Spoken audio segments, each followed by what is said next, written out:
Hello, everybody. Thank you all for coming today. My name is Kaelyn Thede, and for my Capstone project, I studied sense of place in outdoor preschools. Sense of place is a feeling of connection or attachment to a physical setting. It is important in early childhood development because it plays a large role in determining what people care about. I decided to research sense of place because children are currently spending less time in nature than ever before, negatively impacting their overall health and well-being. Facilitating placemaking in education can provide empowerment and build a sense of environmental stewardship for students and teachers. The contents of a child's learning environment can be designed in ways that either facilitate or inhibit place connections. During my internship at Fiddleheads Forest School, an outdoor preschool in Washington Park Arboretum, I assisted in teaching 14 3 to 5-year-olds and developed a field guide of local organisms for use in the classroom. I also researched how classroom materials impact sense of place. Through my internship and research, I set out to explore how early learners interact with different nature-focused classroom materials and which materials impact their understanding of nature and sense of place the most. I went about answering my research question by introducing materials into the classroom and recording the number, length, and quality of interaction with the materials. I also had informal conversations with the students about their experiences and memories in the outdoors. One goal of the research was to get as much student input as possible. Designing curriculum or activities can help build feelings of belonging and sense of place.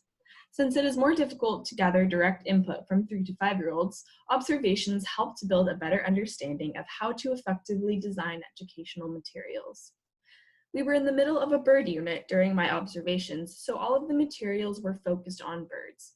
We had pages from standard bird field guides, a scavenger hunt with pictures of how to notice a bird, hearing, sight, etc., sound makers that played bird calls, binoculars, bird cutouts that we placed in trees around the classroom.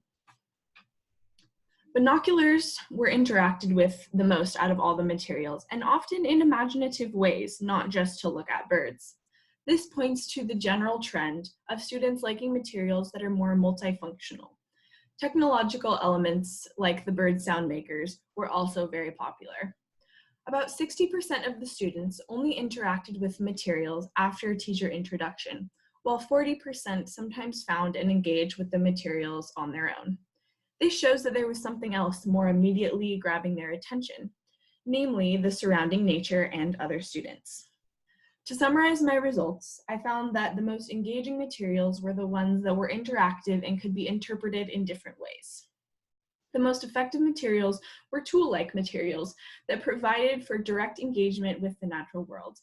Materials with more structured uses only held the attention of students for a short time. Despite all of the materials present in the classroom, children naturally gravitated to nature itself, while classroom materials required more teacher introduction. Materials were used when children were feeling less secure or comfortable to create a sense of safety and security. This is crucial at a young age especially because sense of place is about developing an affinity for nature, not necessarily learning facts.